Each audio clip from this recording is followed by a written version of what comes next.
Alright, what's going on everybody? It's your boy Akeem and welcome to today's vlog. Here to finally start my recaps, give you all my grades for each team's selections for the 2013 NFL Draft. Today, I'm going to kick things off with the NFC East Division. Now I'm going to start things off with the Dallas Cowboys. I think they had a pretty bad draft overall. Head coach Jason Garrett is pretty much on the hot seat. Owner Jerry Jones just pretty much told him that he needs to win or he will lose his job. Now the Dallas Cowboys really needed a great draft, and I don't think Jason Garrett came off with a great start. He actually started the draft trading down with the San Francisco 49ers at pick number 18, trading down to pick number 31, and he ended up picking up Wisconsin center Travis Frederick, and that scratched a lot of heads. I do not agree with this. I think they could have went with a safety in this one. They shouldn't even have to trade with the San Francisco 49ers. They could have picked up either Eric Reed out of LSU or Florida's Matt Elam. I think that was a bad decision, traded down to pick up an offensive center in the center position, and also at the center position, they weren't that really big in depth at that position coming into this year's draft. Now, they picked up a couple of decent players in the later rounds, but I need to talk about another player, Gabber Escobar, their second pick, the tight end out of San Diego State. A lot of people do not believe that he could be a good fit along with Jason Witten. This kid has good hands. I think he can work along with in double tight set, but Jason Witten will still carry the load at the tight end position. Now,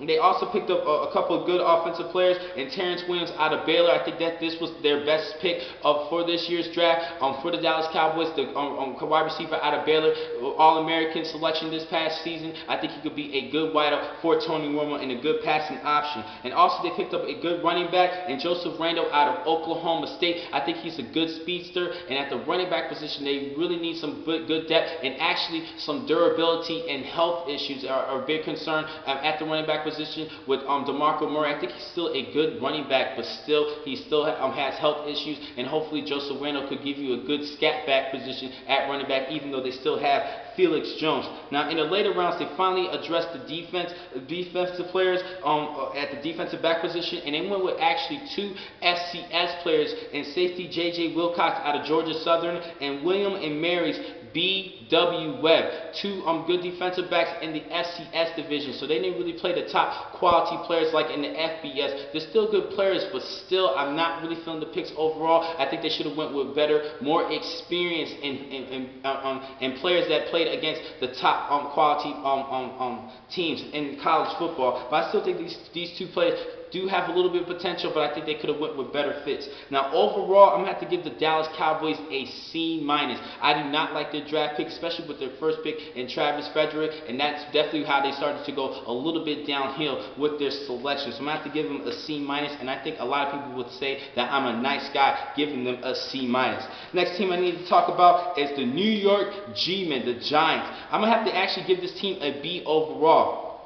Now, the reason why they're actually one of the better teams in the National Football League, making it to the playoffs, even though they did not make it last year, they won some Super Bowls under center at Eli Manning. I think he's a decent quarterback, but the reason why they've been doing so well is that they've still continued to address the lines, offensively and defensively. Now, the first three selections they picked up with good linemen. Starting at offensive tackle, their first pick, Justin Poe out of Syracuse. This was a little bit of a reach, but still, they needed a good offensive tackle to protect Eli Manning and even help out the run game. And in the next two picks, they went to the defensive line, picking up defensive tackle John Hankins. He's a good defensive tackle out of Ohio State who helped this team going undefeated this season. Also, I think they could have picked a good steal with this one with their third-round selection, and DeMontre Moore out of Texas A&M. Yes, he did have a bad NFL Scout Combine workout, but he is a monstrous player. Posted over double-digit sacks this season. I think he could be a good pass rusher. Hopefully, he will overcome that the media that he had to suffer with the Scout Combine workouts. 12 reps at 225. I believe he's a lot stronger than that, and he is a better athlete. And in the fourth round, they picked up a good backup quarterback in Ryan Nassib, whom a lot of people believe he could have been a first-round quarterback, especially to to the Buffalo Bills, but they picked up E.J. Manuel. I think he could be a good backup for Eli Manning. So overall, with these 4 selections alone, I had to give them a B-. Now, the last 3 picks were okay. Wasn't really feeling them, but I had to give them a solid B overall. I think they picked up some good players on defensive line and offensively, and they picked up a good backup behind Eli Manning and Ryan DeSiv, who could develop to become a good backup quarterback and potentially me even become a starter later on. Now, next team I need to talk about is the Philadelphia Eagles. Now, these guys picked up a lot of good players out of the Pac-12 conference because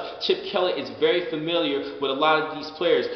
Starting with their first pick, they didn't pick up a Pac-12 player, but they picked up a great offensive tackle out of Oklahoma in Lane Johnson. Yes, they really needed an offensive tackle. This could have been a little bit of a reach, but they really needed that offensive tackle, and I think a lot of other teams in the National Football League would have picked up Lane Johnson had Philadelphia did not, so they had to get their offensive tackle right away. Now, their second pick, talking about the Pac-12 conference, this was a little bit of a head scratcher for me, and Zach Ertz out of Stanford. Yes, he is a great receiver, but they still have Brett Selleck and even Clay Harbor, and they're even trying to get up James Casey out of the Houston Texans. I think that can be too much depth at the tight end position, but hopefully he could work well with Brett Selleck, who still has a little bit juice in him. In the 3rd round selection, they picked up Benny Logan out of LSU. Chip Kelly played against Logan. He's a good defensive tackle, and I think he could work well in a great rotation with Fletcher Cox, two young players at defensive tackle. And in their 4th pick, they picked up, in the 4th round, they picked up Matt Barkley, the quarterback out of USC. The experience that he played against Matt Barkley, he's a talented quarterback, and I think he could definitely help out Michael Vick if Vic falters at the quarterback position. He's a good passing quarterback, not too much of a dual threat runner like Michael Vick, but he would definitely be a good pro-style passing quarterback.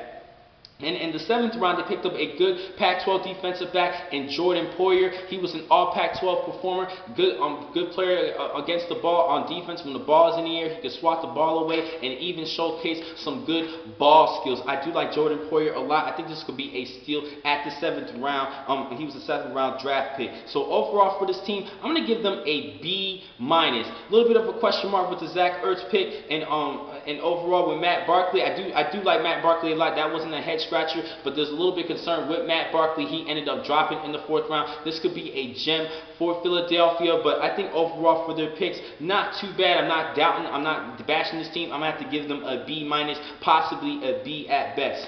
And last but not least, the Washington Redskins. I think they had a decent draft overall. Now, they didn't pick until the 2nd round due to their 1st round selection in RG3 last season, which turned out to be an A+ for the Washington Redskins. They ended up having an A draft last season, and they could even have an A draft this year because of picking up RG3. But I'm only here to talk about the players that they selected in this year's draft. I cannot talk too much about last year's draft and convert it to this year. But overall, I'm going to have to give them a good grade. With their first pick at the 2nd round, they picked up a good defensive back out of North Carolina State, and David Emerson, who actually led the nation, not last season, but 2 seasons ago in interceptions. He has great ball skills, and he would definitely help out the secondary for that Redskin defense. And in the next pick, in the 3rd round, they picked up Jordan Reed, the tight end out of Florida. I think this guy has good hands, big receiver. He would definitely be a good target for RG3. Even though Fred Davis is coming back from a knee injury, he is coming back. He's a great Pro Bowl receiver, but they need a little bit insurance